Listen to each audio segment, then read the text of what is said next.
The BJP has published its election manifesto for the upcoming Jharkhand Assembly polls, where Union Home Minister Amit Shah has announced that the BJP will implement the UCC in Jharkhand if voted to power in the state, but will keep tribals out of its ambit. Amit Shah also mentioned that the BJP will bring in a law to take land back from infiltrators in Jharkhand and also identify and deport illegal immigrants. Meanwhile, as Parliament's winter session is now set to resume soon, the big question is, what is the way forward for UCC? Well, before we discuss that with our guests, let's quickly listen in to what the Home Minister had to say in Jharkhand. Jharkhand में UCC जरूर आएगा।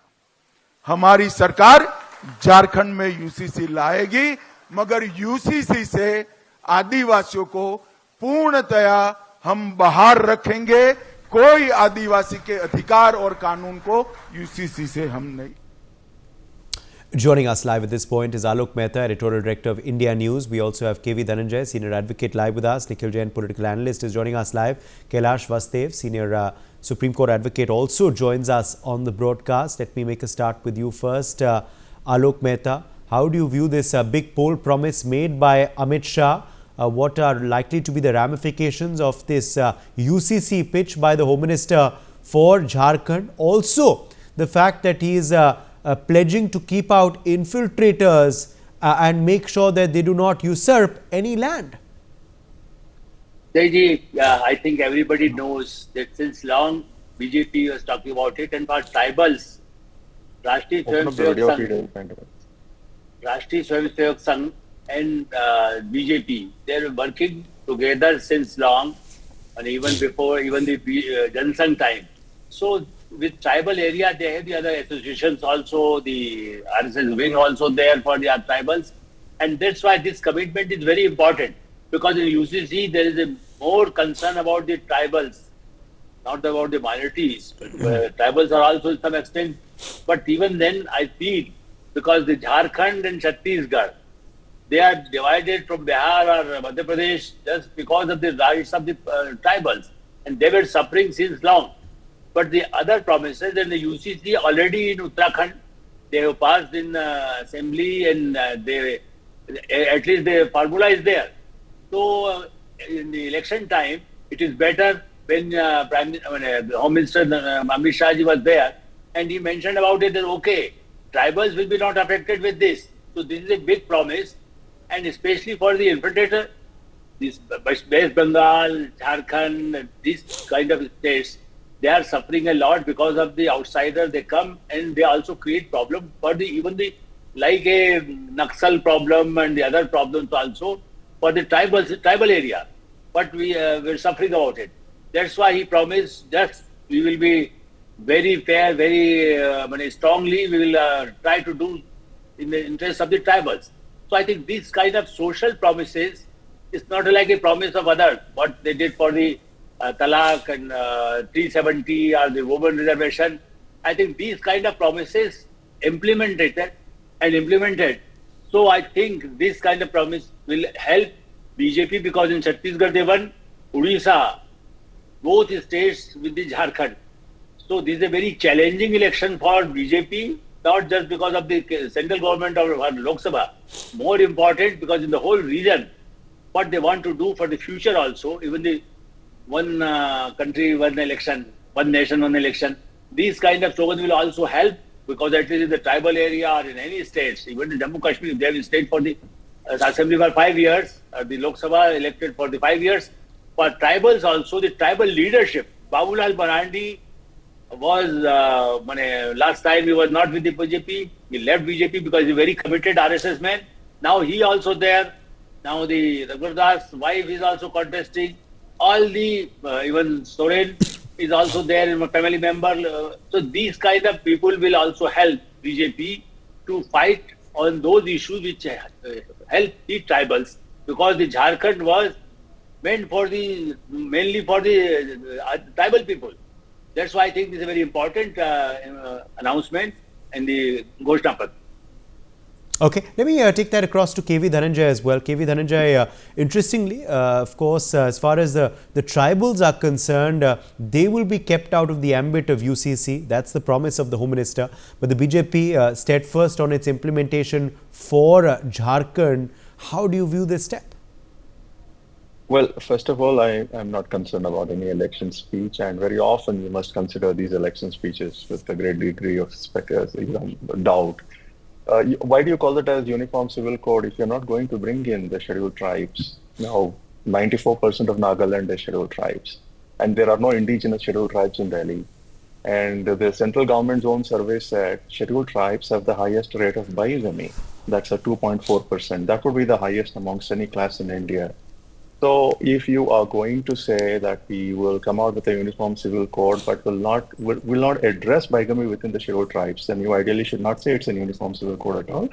And that is essentially dealing with the other class that's left out, the Muslims. Now it's welcome to stop bigamy or to prohibit bigamy is a welcome step, whether it's just for Muslims alone or for Muslims and the scheduled tribes.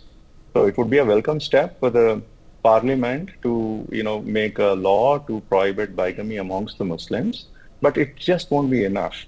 And the problem is that when you make a law in a scattered manner in this way, then that will only mobilize the opposition to say that, oh, these are ideas coming with nefarious intents, and this is part of a bigger plan, and now they will start tinkering with our personal law, and eventually they want to disenfranchise us and all that stuff that the opposition regularly says. You provide ammunition to it. So I think the country needs a uniform civil code, but if a uniform civil code is not going to happen immediately, then there's no need for the central government to say that it's a uniform civil code. They could say that for political reasons or for whatever other reasons, we're not going to address the bigamy within the scheduled tribes. We will deal with bigamy within the Muslim population, and then we will in fact prohibit bigamy and also give a limited meaning to this notion of a uniform civil code, because a uniform civil code, when properly understood, may not be feasible in any wholesome manner, because we have the concept of co-parcenary property within the Hindu fold. Now, this is a concept that's not known to the Christians, it's not known to the Mohammedans, and it's almost impossible to tell Hindus to do away with the concept of co-parcenary property in favor of adopting what is in fact the joint ownership that's prevalent amongst Muslims and Christians. So we may not be doing much in that area at all. So, and it's also not feasible to do anything right now, because I think things are all right. The area where urgent reform is required is in the area of bigamy. And if we don't want to touch the scheduled tribes because they are just so backward that they may not be able to comply, we must also note what many sociologists have said. Bigamy, in fact, keeps a class somewhat backward. So bigamy might be contributing to their backwardness. So when we start looking at the country as a whole, it's important that we take these incremental steps. And I perfectly welcome, prohibiting bigamy within Muslim population. But when they do it by saying that they will not touch the scheduled tribes, you only grant more ammunition to the opposition. You will let the opposition distort the whole field and make people really believe that this is not really so much about some reform, but this is some nefarious design. So I think that's how we must view this. And election times are the worst times to find out what progressive measures the government has in mind, because these are times when distorted speeches, distorted ideas and programs and all that come out.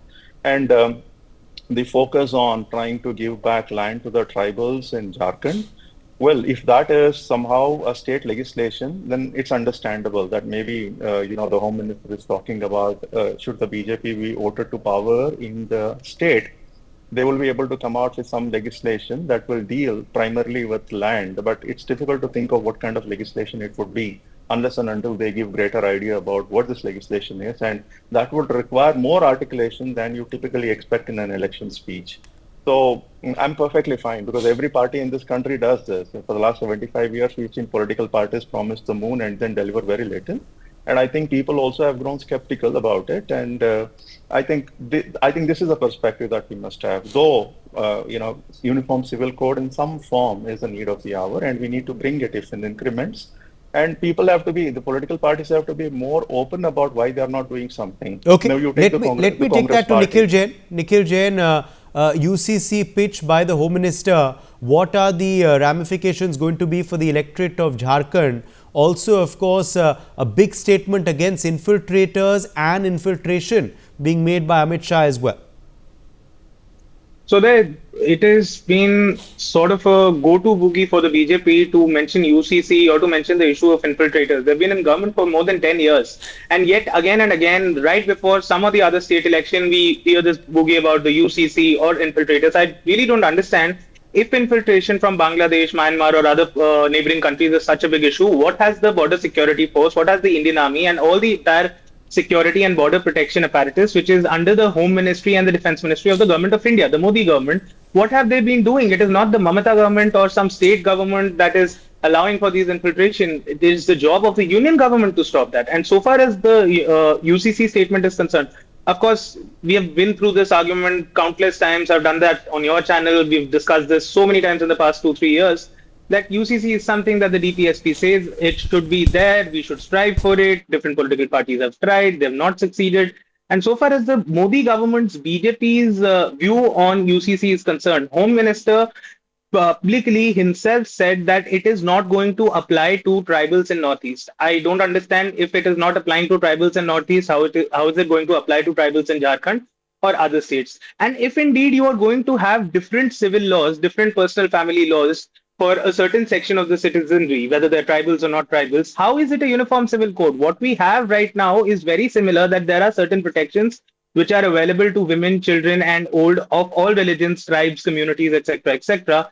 However, when it comes to specific customary practices, as in what is to constitute a legal marriage, or how is divorce to be done, or how is the inheritance to be transferred in case there is no will, that all of that is existent. You can all take benefit under that. If there is a couple who feels that, if there is a Muslim couple, let's say a Muslim woman and a Muslim man, and they feel that the inheritance laws against the in the Islamic law is not according to what they want, they can very well marry under Special Marriage Act. They can very well have their custody and divorce and everything be handled through the Special Marriage Act, or a Muslim man can make his will that goes contrary to Islamic personal law, and there's nothing stopping that. The law of the land allows that. It has been going around for decades. I really don't understand, why do they have to bring up UCC every single time instead of talking about the important issues that are plaguing the states, be it unemployment, be it pollution, be it the growing civil unrest, the problems relating to social media. The important issues are not being talked about, but only these, poll bogies and narratives of UCC, Ram Mandir, Krishna Mandir, Ye Janbhoomi, Wo Janbhoomi, all of these issues that really don't matter to the people of India in a substantial manner, only they are talked about. Okay, Kailash Vastev, let me quickly draw you in here as well. Kailash Vastev, because of course we are seeing this state-wise implementation of UCC. Uttarakhand has of course been the first to implement it. Is that going to be the template, you believe, to set the ball rolling for national implementation of it? How do you see this poll pitch for Jharkhand for implementation of the UCC, however keeping the tribals out of its ambit? Good evening. See, there are two issues which arise when you come to the UCC. UCC has been implemented in Uttarakhand, limited to the state for the state purposes. It is not directed at anybody else but for bringing the minority community within the fold of the laws which they want to standardize. On a national platform, it is going to be very difficult because the constitutional scheme recognizes the rights of the minorities. Article 25, 27, 28, 29, 30. Now we come to the tribals. If you see the 5th schedule to the Constitution, it deals with the administration of scheduled areas and scheduled tribes. They have a special status. So you want to exclude them from the UCC. Now, if you're going to exclude groups, as we all feel very strongly, you cannot have an exclusion to a uniform code.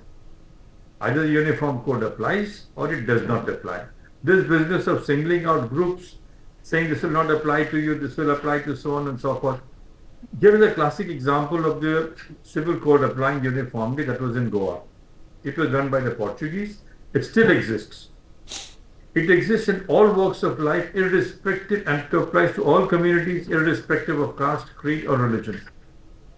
In Goa, in Goa, the Uniform Civil Code takes care of everything from marriage to partition to division of lands to inheritance to purchase of properties to the selling of properties, and everything comes under the Uniform Civil Code in Goa. It's a comprehensive code in various parts, but it applies to everyone across the border.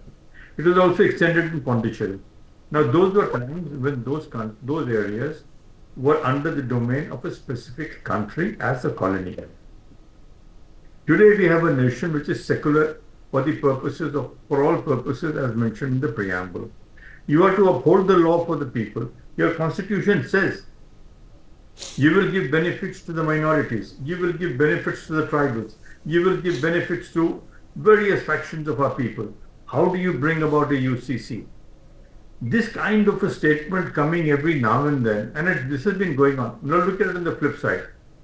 The Supreme Court has recently been pronouncing judgments on the citizenship charters, Section 6A and so on and so forth. It says that you are able to maintain a cutoff date for the purposes of citizenship. That's a recent judgment which has come about 2 weeks ago. If you have a cutoff date, then the cutoff date is limited to citizenship. But what happens after the cutoff date? Are you going to throw those people out of the country? Are you going to give them rights of some sort? You are making political statements that people from some of the countries belonging to the Hindu community will be automatically accommodated here. Where has where has the Citizenship Act gone? You brought in 6A in 1980s. You are implementing it today. You've got a tribunal which was struck down. So you see, to make this kind of a political rhetoric that you will protect the tribals is a statement which, to my mind, needs a little bit of deliberation and thinking coming at the quarters of a person who seeks to run government. Running government is not political rhetoric. Running government is understanding the rights of citizens, understanding the positions. Now, the Naxal problem has been in Jharkhand area since 1967. Thousands of people have died. How many soldiers, how many men, CRPF, BSF, so on, so have lost their lives? What have you done about that? What have you done about uplifting the economic factions of the tribals? You've taken away the timber, you've created laws where the timber rights are gone. Now in Madhya Pradesh, you are thinking of handing over a huge forest area which is pending in the Supreme Court for the purposes of mining. So you see, these are perspectives you have to deal with. UCC is not so important in our system because you have laws to protect everybody and those communities have their own laws. Nagaland has its own tribal rights. It has the village common rights. Mizoram has their own rights. Arunachal has their own rights. Can you take away all those rights from those people? How do you implement a UCC? You have it in Telangana. Therefore, to make this kind of a statement, we will have a UCC, I think needs a little bit of reflection on the part of the citizens to accept these statements. These are not easy statements to make, and they should not be easy statements. They should not be political rhetorics. It doesn't take you anyplace. On the contrary, it makes you wonder as to what exactly are we heading for in our political streams for the betterment of our country. That's the view which many of us have. And I have that view, at least I'll say that emphatically. You've got to be systematic and analytical in what you say in these matters of laws which are protected by the Constitution. Okay, certain things are being done for politics. That's what some of the panelists believe. Alok Mehta, your response to that, some of the counters to what the Home Minister has said. Also, the winter session of Parliament coming up very, very soon. Do you see a pan-India UCC in the offing, or is this something that's going to happen state by state? So, Parliament is a parliament for the purposes of the nation. Alok Mehta, that question was for you. I know, I'm just responding. Mr. Mehta, for a minute. Parliament will make laws for the nation, states will make laws for the states. Will the state laws be able to sustain the kind of situations which they will face every now and then? Uttarakhand is an exception. What about the rest? Can you do it in Bengal? Please think. Alokji. Udayji, certainly I have great respect for our legal experts and they are our guests. What I feel as a political journalist, because since long, our one guest talked about that nothing happened, because you see, you go to Dantewada in tribal area. I traveled even 3 years back, and you can travel in the whole night.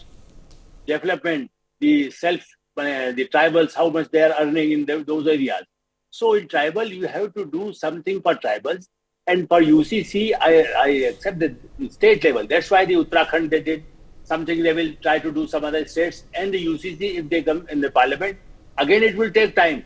Even one nation, one election is not going tomorrow or 2 years. But women reservation, Congress party promised, passed in one house of the parliament. And again, it was stuck because political parties were not interested. But number of people were benefited since Rajiv Gandhi started the panchayat. Go to panchayat, my friend, go to panchayat level. They are very much self-reliance. I'm not talking 100%, maybe 60%, 70%. But the panchayat now empowered, and the achievement of the women, they are doing very well. So these kind of are the promises for women, for farming or for other things. Already every government, I'm not talking about the BJP. I think we should not give the negative picture. But what I feel that one should try about it. And that's why the UCC, if they bring in the parliament, certainly the other parties, if they support like a one nation, one election, some other alliance also, they are supporting NDA in that sense. So these kind of bills, they take time, and especially the federal structure. You see the guns or abortion, if it's an issue in the American presidential election, why can't we talk about the UCC in this time? Election time, the politics all over the world. What is happening? Conservative Party now, the black in the United Kingdom. Never happened with the Conservative Party. So these kind of changes, every democracy is possible. But we think that nothing that's done or nothing can be done just because a political statement. I think when you promise and you implement it. No, that's a good point. What they did in last 5 That's a years. good point you've raised. I'll just get a quick response from Nikhil Jain, because I have to also get in some more breaking developments coming in. But yes, Nikhil Jain, quickly. No, I completely agree with what Mr. Vasudev has said, that this is not practical to implement. There are more pressing concerns that are before this country. And when you talk about a uniform civil code being implemented right from the center, how do you expect it to be implemented in different states? Because as we know, especially in the northeastern states, the culture and the social structure is very, very different. In most of India, you have a patriarchal structure where But I think there has been a clarification on UCC that in the northeast, there will be certain tribal communities and other communities who will be out of the ambit of this. I think the clarification has already come in on that. Then it begs the question, how is it a uniform civil code? If you're going to have so many exceptions, you're going to have exceptions for Northeast, for this tribe, for that tribe, for this community, for that community. How is it a uniform civil code? Or is it essentially BJP's way of saying that we want to bring the Muslims under a code that we like, and a code that is largely going to look like a Hindu code? And the job that they've done in Uttarakhand, where they've brought the uniform civil code, absolutely abysmal provisions have been put in. Now, if you are in a live-in relationship, you have to go and register with the state that I am in a live-in relationship. And if indeed you fail to do that... But you don't believe that any effort for a UCC then is needed? No, absolutely not. We certainly need laws that protect the interests of the marginalized communities, that is the women, that is children, that is old age people, but we do not need something like this. Okay. My thanks to all of our guests for joining us. For more such videos, subscribe to the NewsX YouTube channel, hit the bell icon.